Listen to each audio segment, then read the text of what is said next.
What's going on, guys? Welcome back into the channel. Today I wanted to just discuss a quick topic, and that is kind of an opposite nature of what I normally tell you guys whenever we're talking about salary cap. You know, keeping your salary cap clear and trying to free up space in order to, be able to re-sign players and do what you want to do in the offseason and everything like that. And that is talking about actually maxing out on how much salary cap you guys spend within an off season in franchise mode. Now, what I want to start off by saying in today's video is that I'm not saying to go out and max out on how much money you're spending by re-signing players, by signing guys to big contracts, or anything of that nature. No, this is actually very more specific than that, and we're going to get into a little bit of detail today about when to max out on how much money you're spending and how to plan for it. So let's go ahead and imagine a situation where we're going through an off season, for example, and we've done just about everything that we want to do with the team. We've negotiated contracts with the big players that we want to bring in. We've made sure we've re-signed the guys that we want to re-sign, and we've drafted players to our team. But let's say you have 10, 20, maybe $30 million in cap space left over. Maybe it's a ton of cap space like you guys see up here at the top of the screen, $75 million in cap space. Well, the concept that I want to talk about with you guys today is the fact that that $75 million worth of cap space, or whatever that number is essentially sitting there wasting away. And you can put that to use to your advantage, and you can do that by maxing out on this amount of money that you guys are spending. Now, you're not always going to want to do this because you're not always going to have spots on your team for extra guys, especially if you're building a team like I'm building here with the Oilers. I'm just saving cap space. I have a lot of young guys, a lot of young talent, not a lot of people on expensive contracts. So it's not going to be a situation where I have to spend a lot of money. However, what I recommend you guys do, even if it's not this much money, even if it's only $10 million, $20 million, is I recommend that you guys strategically use that money on veteran players to bring them in on one-year contracts and max out on the amount of money you're spending. So here's what I want to get down to in today's video. Let's say, for example, you have $20 million at the end of the off season, for example, and you're looking at your team and you're saying, okay, I'm comfortable with where I'm at.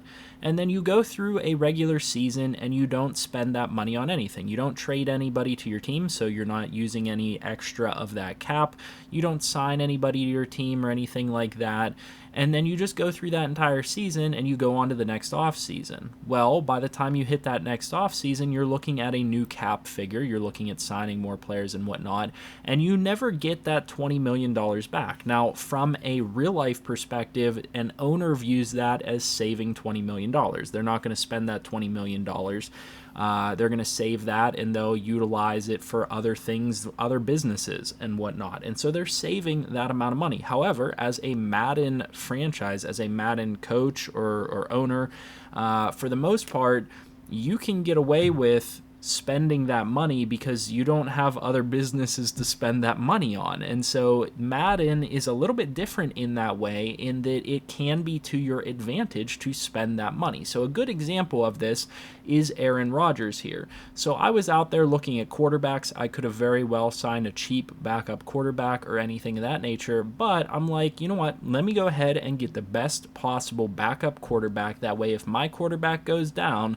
I know I have a guy that can come in and be reliable for me. And I said, you know what, $18.5 million is really not that expensive of a price tag, all things considered, because I have so much cap space. And so my recommendation for you guys is to do similar things with your rosters whenever you're hitting the end of your offseason and you're comfortable with where you're at. Go ahead and take a look at those veteran players and see if you can't pick any up to spend your cap space and utilize it on something, because otherwise that cap space goes away and you never got to use it on anything. So you take that money and spend it. Now, obviously, there is a counterbalance here where as you go throughout the season, let's say you have injuries or whatever it might be, you're going to want to be able to sign free agents. You're going to want to be able to bring guys into your team. And so a lot of these guys, as you can see on the screen here, are going to cost somewhere, some of the better ones are going to cost somewhere between $5 million and down, $2 million, $3 million, something in that range. So, generally speaking, you want to try to leave yourself a little bit of wiggle room in case you have to sign somebody during the season. So, try to leave yourself somewhere in the range of like $6 million worth of cap space in case you need to sign a couple of players. However, let's say you have $20 million, $30 million in cap space. Try to spend that difference and bring in veteran players that meet your criteria to make your team and that will make your team better. This is something that, specifically speaking, and I'm not going to bring it up on the screen here, but specifically speaking, whenever we take a look at my London Bulldogs team, something that I overlooked whenever I first took over the team was the value of a veteran presence on the team. A lot of times within Madden, veteran players are going to play better because there are things going on behind the scenes that, like, if it says that their experience is, Aaron Rodgers' experience, for example, where his experience is 19 years in the league, a lot of times the game will have that player play better because they have been in the league for 19 years. Like, there are things going on behind the scenes there that take into effect that this is a veteran player, they should be playing better than what their overall is. And so more often than not, it helps to spend that extra cap space that you have and utilize it on players. Unless you have plans to trade for guys that have big contracts and things like that, you're not going to need $20 million in cap space heading into the regular season. Now, like I said, you can plan ahead, maybe leave yourself enough for a couple of free agents, or think ahead, is there someone you're going to want to trade for? Is there somebody that's going to be on the trade block that you're looking to make a deal for? Leave yourself enough cap space to bring a player like that in. So, let's say I went out and I wanted to trade for any specific type of player out there on the open market. Let's say I went to the Packers and I wanted to trade for Davante Adams, for example, and I'm planning on making a deal for him. Well, then I go to my contract and I got to leave $20-some million open to try to make a deal like that happen. So I'm not saying to override that. Make sure you plan out appropriately. But I also want to recommend the value of having a veteran presence and having veteran players added to your roster. And yes, I know this kind of goes against everything that I preach in terms of saving money, in terms of developing your young players and having the youngest, most athletic type of team possible, but in recent times, I've been kind of enlightened to the fact that that veteran presence on your team can be incredibly valuable. And so I'm not saying to sign these guys to multi-year deals. The beneficial way to do this is to go out and sign some guys to like 1-year deals. Things that even if, let's say, you got through preseason and you decided you wanted to cut that guy, you could still cut them and not have that big of an issue. Because let's say you signed him to $5 million, half of it was bonus, half of it was not bonus. You can cut him. Yeah, you'll take a $2.5 million penalty, but otherwise you weren't using that money anyway. So you might as well use that money, bring in a bunch of players to compete in preseason and fill spots for the regular season and things of that nature. And trust me, you might see a benefit on your roster and within your team for doing so.